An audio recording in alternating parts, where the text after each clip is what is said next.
they would rather protect wrongdoers and financial mismanagement than have to deal with a situation like SDTC in the public sphere.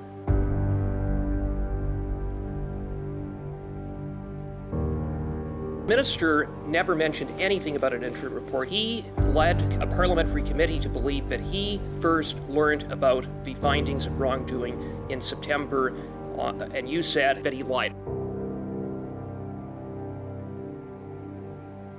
This is wild. This is worse than Arrive Can.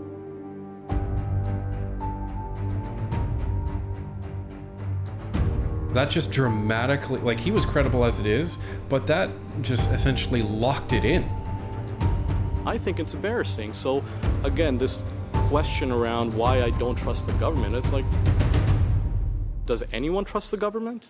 The minister was in the thick of it. He was actively involved. They're like handing out money to each other, hundreds of millions of dollars. It's ridiculous. You can't do things like that. Why did Minister Champagne go against the advice of his officials and politically interfere to keep the SDTC board, the conflicted board that had doled out hundreds of millions of dollars improperly? The current government is more interested in protecting themselves and protecting the situation being a public nightmare. What are your recommendations to the government? Fire the useless executives and senior management that's been implicated.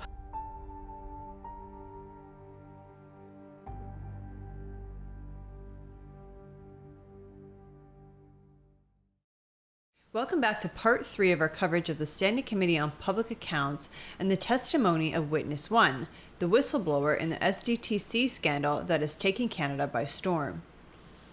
Let's take a look. Mr. Cooper, you have the floor for 5 minutes, please. Thank you very much, Mr. Chair.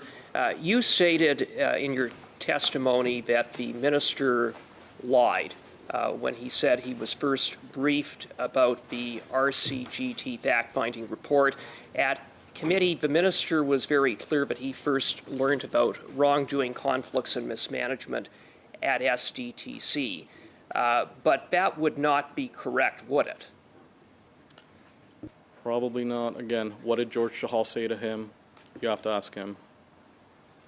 You referenced that there was an interim RCGT report that contained many of the findings that ultimately made its way into the RCGT report that was issued in October. The interim report was written in May, and that the department was going to undertake or establish a directorate to undertake a series of investigations. I presume the minister would have been briefed in or around May about that interim RCGT report. Is that correct? Correct. And the recordings showed that the deputy minister and the ADM had plans to speak to the minister around the findings, at which point the following week everything suddenly changed and now they needed more time and expansion of timing. I would say I myself was personally given the full verbal debrief by RCGT over a 2-hour period on exactly what the findings were at that point. So again, I think I maybe want to mention that the 37 hours that I'm talking about, this isn't, they integrated me into every aspect of the investigation. I don't know why, but they did. Yeah. Okay. So the information I'm providing, okay, I'm factually telling the truth because it's all all validated. Thank you, because the minister never mentioned anything about an interim report. He never mentioned anything about being briefed in May or June. He led a parliamentary committee to believe that he first learned about the findings of wrongdoing in September, and you said a year ago, or nearly a year ago, that he lied, and I presume it was in that context, but you said he lied. Is that correct? At that part and the part about the fact that he said he had no, no say in that final recommendation, but again, there's evidence to the contrary showing that before he was actually given the recommendation, him and his office had actual verbal conversations with the ADM and the deputy minister to ask for changes on those reports and the recommendation prior to its official submission. And I would also say that the most indicative aspect of the situation that I said and the cover-up is the fact that the deputy minister is actually retiring. So this is just the first couple of minutes of part 3, and it gets deeper and deeper, and he gets even more specific as this goes on. And it's interesting because it seems like he was just as surprised as maybe other people that they were including him in virtually every discussion about this investigation.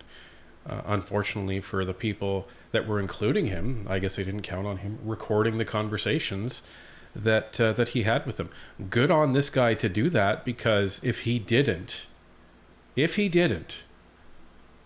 we would not be able to be talking about a lot of this. It would just be hearsay at this point, and it would just be this man's word versus the ADM versus Champagne versus everybody else that was involved in this. But what's evidently and becoming completely clear is that Francois-Philippe Champagne blatantly lied to a parliamentary committee, which means he blatantly lied to Canadians, and he's covering up the findings of this RCGT report.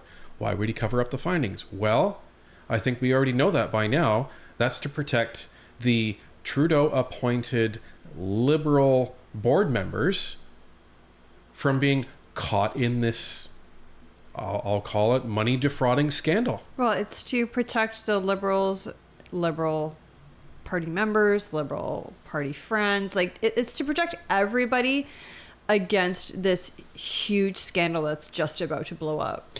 Well, and the interesting thing is because George Chahal had told his lies, or maybe it's either George Chahal is lying or Francois-Philippe Champagne is lying.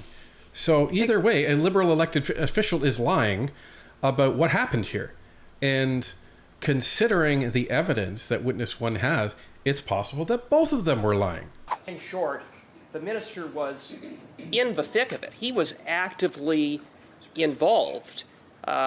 He was learning about information around wrongdoing. He was being briefed, and he was actively, along with his deputy minister, involved in saying, we want to change this, we want to change that, we want to soften the report throughout until it was released in October. Is that a fair characterization of what happened? That's fair, and it's not just the minister, it's PCO and the Department of Justice, because again, there were implications immediately when the investigation started in March because these were PCO appointees. Who in PCO and Justice was involved in this corrupt editing process along with the minister? ADMs.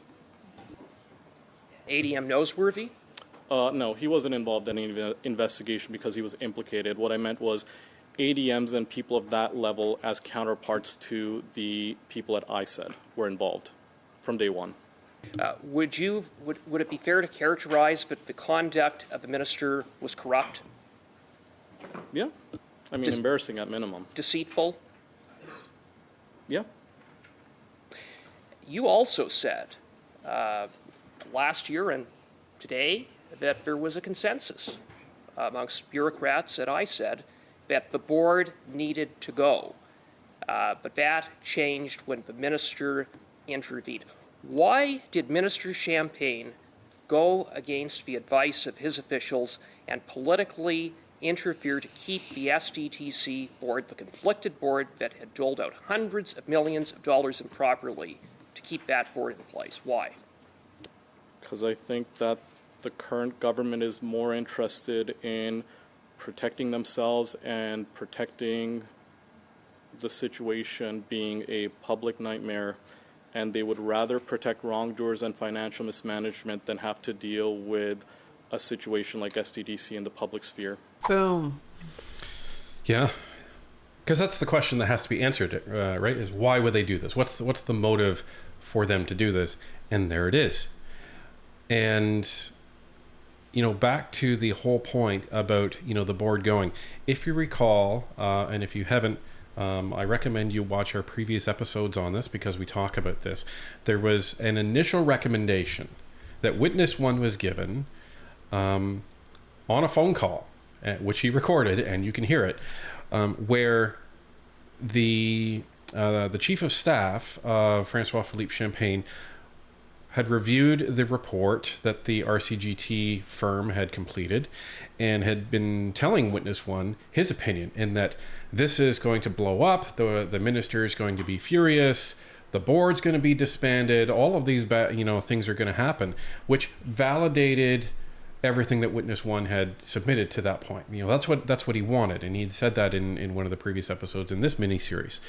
Based on the very preliminary findings of the fact-finding exercise is that there is smoke around the vast majority of the allegations. We said we would believe you. Now there's enough evidence to say that we really do believe you, and that means that that the government is going to have to take action. The minister is going to flip out when he hears the stuff, and he's going to want an extreme reaction, like shut it all down. It's unlikely that certain members of the board or the entire board and executive are going to be able to continue to serve. Like, they've kind of lost the confidence. And then all of a sudden, that didn't happen. And what happened instead was that the SDTC just said, oh, okay, well, we're going to, fix some processes and that's going to be fine. And then nothing happened. And it wasn't until all of this blew up at committee that you had Annette Verschuren resign and Leah Lawrence resign. So,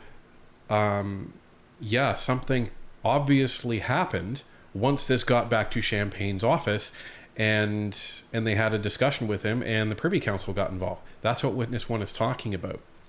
So it's very curious that the guys that were directly overseeing the organization are like, oh yeah, this is done. Like, the SDC's done. They're corrupt. That's all. This is going to be falling apart. And then within weeks, they're like, oh no, nothing's wrong. Come on. And this guy says he has recordings to prove it. My first question is, did you provide your 300-page documents over to the Auditor General when you first reached out to her office last year? Yep, I did. Okay. Sorry, not last year. It was December of 2022. Thank you for that. And have you or any of the other whistleblowers spoken to the AG's office since your last appearance in Parliament in December of last year? And did you provide her office with any complaints and supporting documents? Yeah, we gave them all the recordings to validate the situation. So they had the recordings and all the documents they requested. Thank you.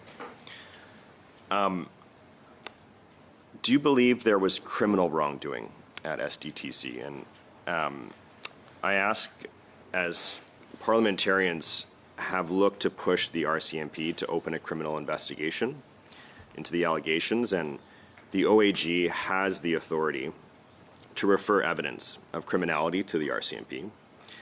And as of late July, the RCMP confirmed the Auditor General has not referred any evidence to the RCMP, leading us to consider that there may be no evidence of criminal wrongdoing. But I'd be curious if you would care to comment on this. And here comes the attempt at the damage control from the Liberals. Right. If there was evidence of criminality, well, then the RCMP would already be involved. At least that seems to be what the path is going. Yeah.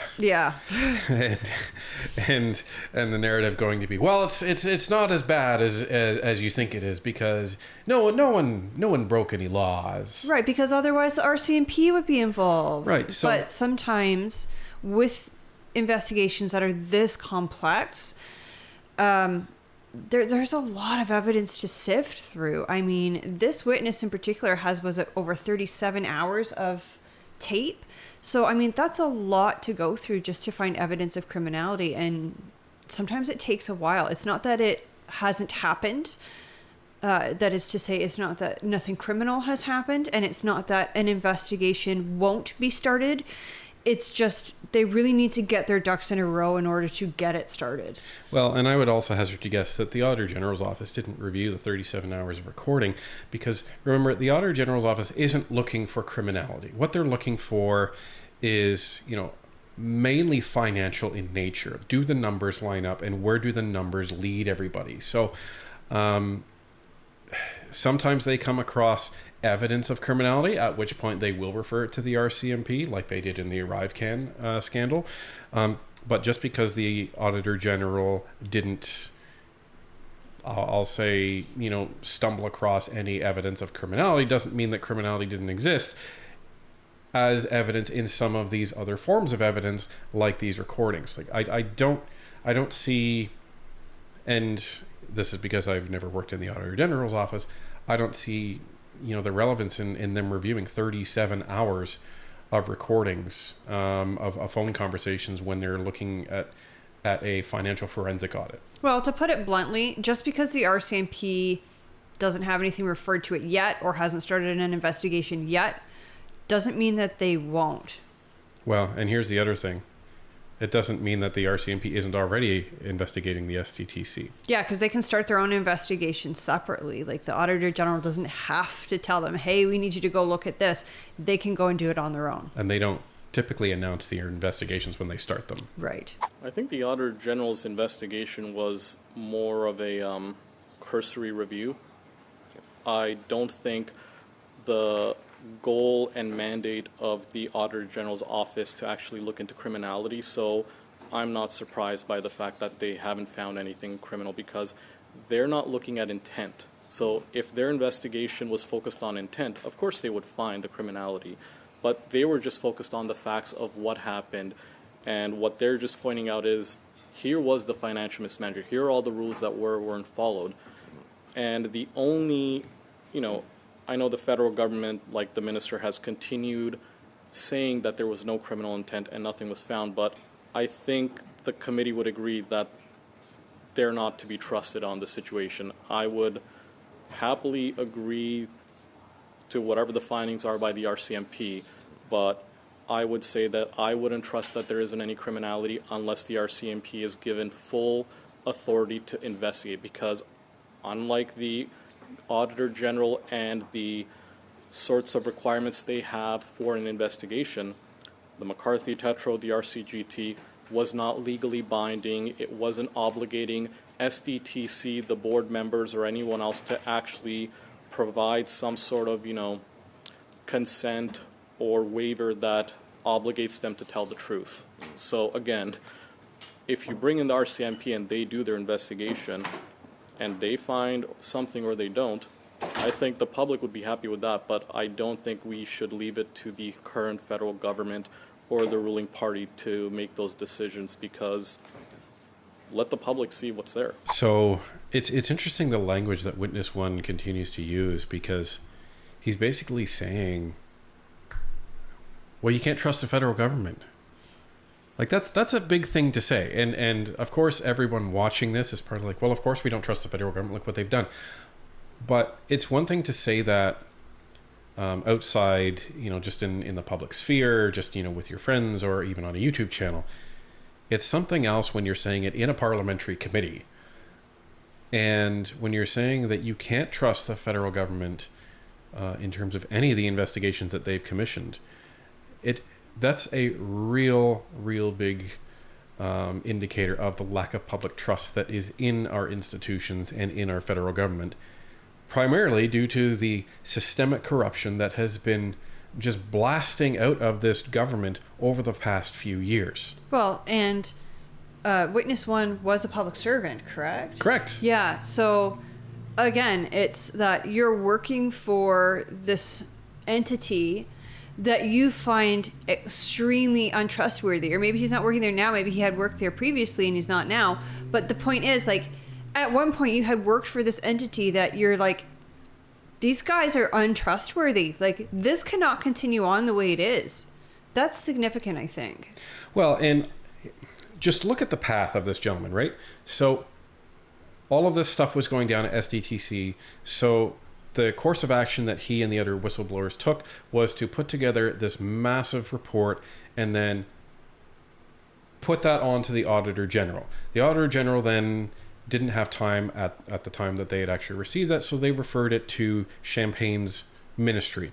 So then Champagne's ministry eventually started to look into this, and Witness One and the other whistleblowers were trusting that it was being looked into. It wasn't until they saw that there was a dramatic shift in the narrative coming from Champagne's office after the initial report was completed that they began to mistrust now the government, the ministry and the Prime Minister's office. And this is very similar to what happened with Bottler and the CBSA, where they had gone as whistleblowers to the appropriate authority within the CBSA and were completely ignored.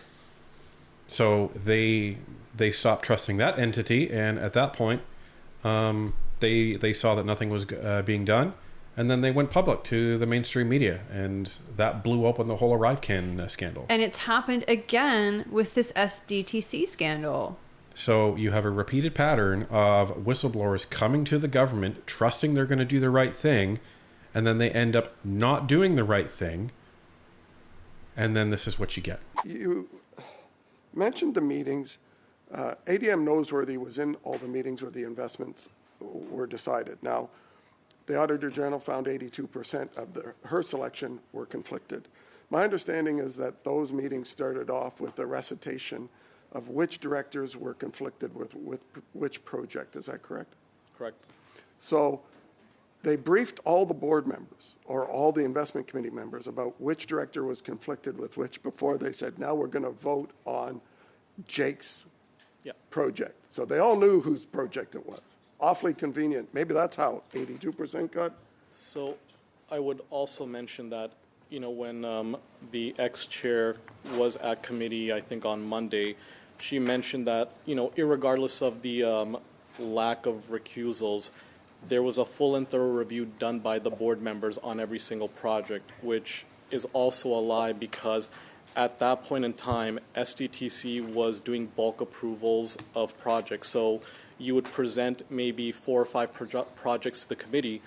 The rest of the 7 or 10 projects would get approved automatically as long as no one had a question about it. So the board and the project review committee that, again, had the fiduciary obligation to approve it, they would not actually even review the projects that in many cases were conflicted by board members. Wow, did I hear that correctly? That they would just submit like a whole bunch of projects at one time and look at maybe half of them, and then the rest would be like, oh, well, we approve this half, let's approve the other half. Yep. That's horrible. I heard about kind of something similar, but not really happening in the States. I think it was in Massachusetts where they had this person analyzing lab samples. So if an individual was caught by the police and they were found to be carrying a substance that looked like drugs, they were sent to this lab. And what this laboratory technician was doing was grabbing all the samples that looked the same, testing one of them and goes, yeah, that one's positive for narcotics. Therefore, the rest that look the same are also narcotics. Like, you can't do stuff like that. You can't do it in that case. You can't do it in this case. You cannot do it. You have to test each and everything on its own merit. And the interesting thing is that technician was regarded as a star, an amazing employee because of the amount of work that she was doing. And yet the SDTC was being praised for the amount of work that it was doing. Never mind the fact that these people are appointed specifically for their expertise to be able to evaluate these projects and whether they deserve funding. Meanwhile, all they're doing is, saying, okay, who's conflicted on all these projects? Okay, all right, so Dave, Jane, all right, so most of us are conflicted. All right, let's vote and see if we should actually approve these projects now. It's ridiculous. You can't do things like that. Well, and here's the point, and this is what Witness One has been trying to talk about in terms of criminal intent. They knew damn well they shouldn't have done it that way. Right. Because otherwise, these people wouldn't have been put in these positions in the first place. They're in there because they're supposed to know. They are leaders of organizations. They've been in the industry. These are not 21, 22-year-old people that don't know better. Yeah, they weren't just plucked off the street. These are people that have had illustrious careers that are supposed to know better. Or supposed illustrious careers at this point. So this is just outrageous. Other directors, you mentioned André-Lise Matot, who was a beneficiary of this. She actually left the SDTC board and went to the Infrastructure Bank board. The Liberals appointed her there, and then she was part of the team that approved $170 million for the chair of the SDTC board's project. But when I go through some of these things, it's sort of, her time was on the board. Are you aware of Enekum Alberta Biofuels, MindSense, Spark Microsystems, Concentric Agriculture, Polystyrene. There's about 20 or 30 companies here that Ms. Matteau had financial interest in through Cycle Capital. While she was on the board, they received $114 million, it seems, by my calculations. So was this part of the problem that's going on? You get, as Andre-Lise Matteau got $117 million, and she goes to the infrastructure bank and helps out her friend who got her this? Correct. I think the board members and a lot of public, there's this excuse that continues to be perpetuated that this is a small industry and we cannot find anyone else within this small industry that has this technical expertise to approve projects.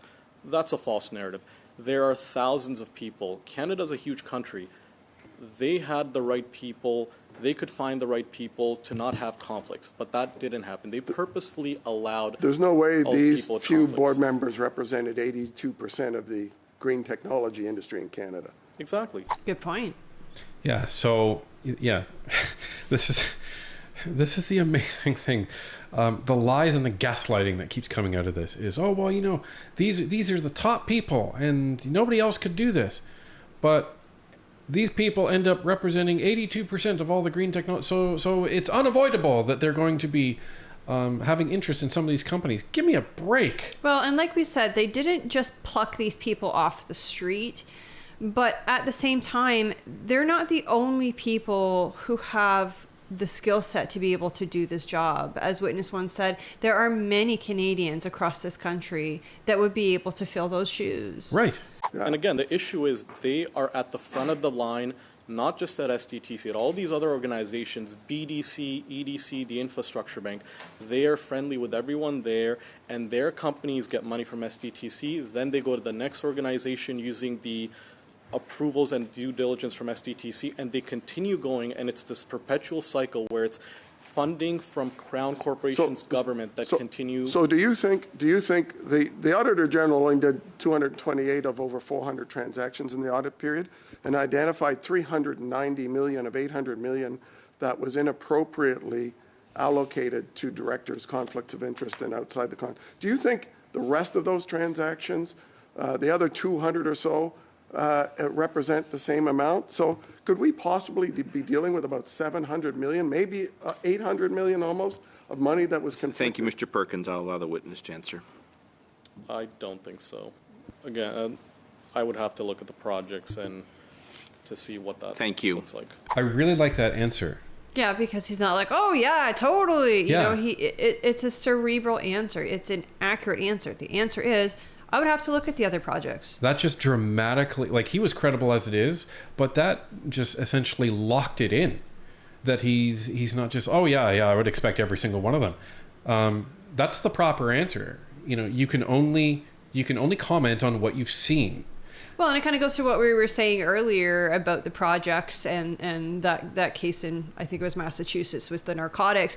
You have to base everything on its own merits. You can't be like, well, half the stuff we've seen so far accounts for this much money, therefore the other half must account for this much money. You have to look at everything based on its own merits.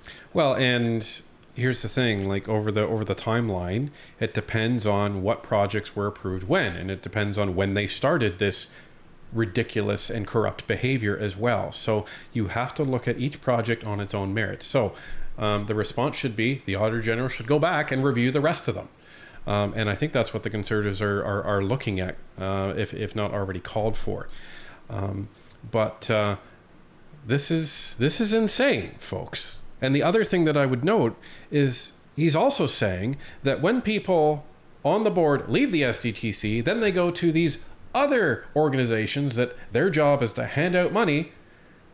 They're like handing out money to each other. And this is our money, folks. This is taxpayer money. Hundreds of millions of dollars. I mean, like, what could almost $400 million buy Canadians? A hell of a lot. Yeah. Fellow whistleblowers stated in an interview on November 1st, 2023, when the independent review had yet to start, that your group remained, quote, unconvinced that the human resource investigation would have the necessary autonomy and authority to get to the bottom of things, end quote. The independent review was not only led by a third-party law firm, but it was also publicly announced that all former STDC employees would not be bound by NDAs, so they may speak freely about issues related to their employment at SDTC. Can you elaborate on why this was your view? Well, I mean, RCGT was also hired by ISED, and that was a clear disaster. So why would we expect McCarthy Tetro to do anything differently?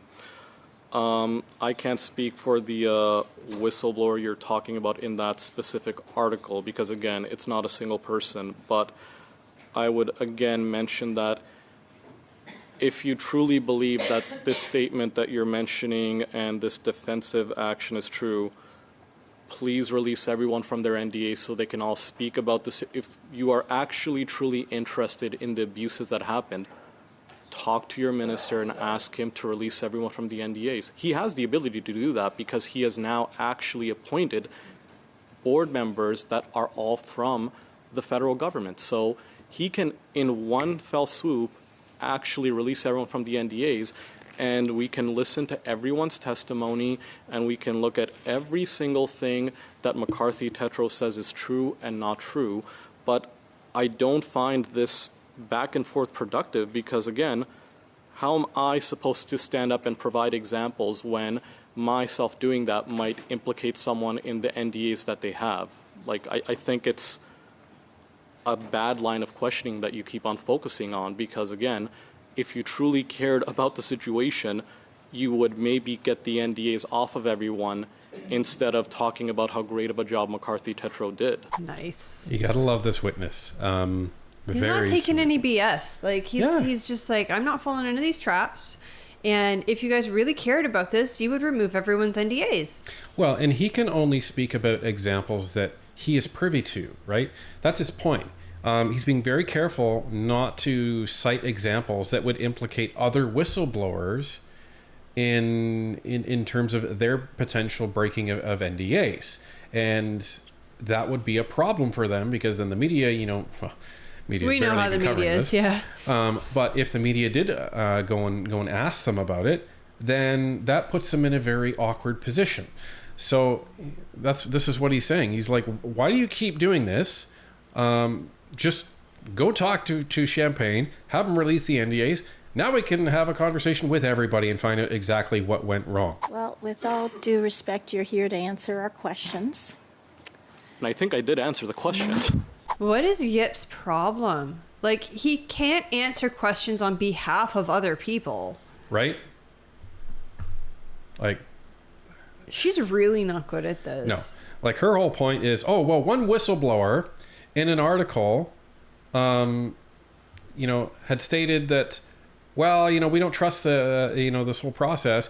And, despite the fact that all the whistleblowers had their, NDAs waived publicly so they could say whatever they wanted to this other firm, McCarthy Tresha Singh, yet only 7 pages of that was released. So, like, it's just all screwed up. And she's trying to say, well, what's the problem? The conclusions were this. Yeah, but you didn't release any of the evidence that led to the conclusions. Well, and again, how is witness one supposed to comment on something that another witness or witnesses had said to the press? And there's many other whistleblowers in this. Yeah. And many other former employees that have NDAs because they were exited from the organization. Like all of these senior financial people that were exited because, you actually care about fiduciary responsibility. We can't have that here. You know too much. So I'd like to go back to your opening statement. You mentioned about you still feel that real accountability still does not exist. Correct. Would you like to elaborate on that, why you still, in this current time, feel that it's not? Well, why doesn't the government release all the documents to the RCMP? Again, if they don't think there's a problem, release the documents to the RCMP. I'm not asking for the public. It's, again, there's all of this lack of publicity. The minister didn't even release the RCGT report to the public, and he wasn't even willing to release it to the committee. And I think it's embarrassing that when we're talking about the ethics committee and what happened there, I myself personally got involved with politicians from all sides and gave them the report because I had the RCGT report before the members of parliament did. And when you have to go to those extremes, I think it's embarrassing. So again, this question around why I don't trust the government, it's like, does anyone trust the government? Wow. He had the report before the parliamentarians got it. Did the parliamentarians ever end up getting it? They got, no, they got a redacted report from ISED. So here's the witness who has the unredacted report. And the government, in preparation for this committee, gives the rest of the MPs who are in committee a redacted version. Yeah. What kind of clown world are we living in here? Well, and this is the thing, right? Like, the only reason you would give a redacted report is in where you should be giving a redacted report is due to things like national security. That people are going to be seeing things that they're not cleared to see. That's the only reason that you would give a redacted report. We're talking about Sustainable Development Technology Canada, green project funding. Right. It would be like, okay, you would expect a redacted report, like perhaps in National Security Council, because, you know, you don't want to give away your spies, right? So you can't be like, oh yeah, Bob the spy who's hanging out in Belgium got us this information. You know what I mean? Right, like, and this is how he got it. Yeah, so that's when you would redact reports. But to redact something about giving away grants for green technology, that seems super shady. Right, and this is and this is a third-party firm doing a review of the process on how this happens. So you're saying that needs to be redacted? Yeah, something stinks. So no wonder Witness 1 feels the way most Canadians do at this point, and that they don't trust this Liberal government. Right. So as SDTC programming is fully transitioning into the National Research Council, what are your recommendations to the government at this point in time? Fire the useless executives and senior management that's been implicated? Oh my gosh, she really does ask the worst questions. Well, she doesn't listen, right? And this is what we were saying before. All she does is she just goes, 1, 2, 3, these are my questions. I'm not going to listen to the response really at all unless I'm going to make a, half flippant, snippy remark. And then I'm just going to keep going, so, what's your recommendations? He's like, fire everybody who's there that was corrupt in the first place, you moron. Right? And this is why he's like, duh. Like, well, I think that's what we're all thinking. Like, what are my recommendations? How about we, fire everybody that's corrupt, prosecute where we can, maybe even shut down the whole SDTC. Like, and actually hold people frickin' accountable. Right. That's the most important one. And this is the thing. These liberals think that they can just be like, oh, well, let's just learn and move on. No. Canadians are done learning. We've learned all we need to know. It's time for people to be held accountable.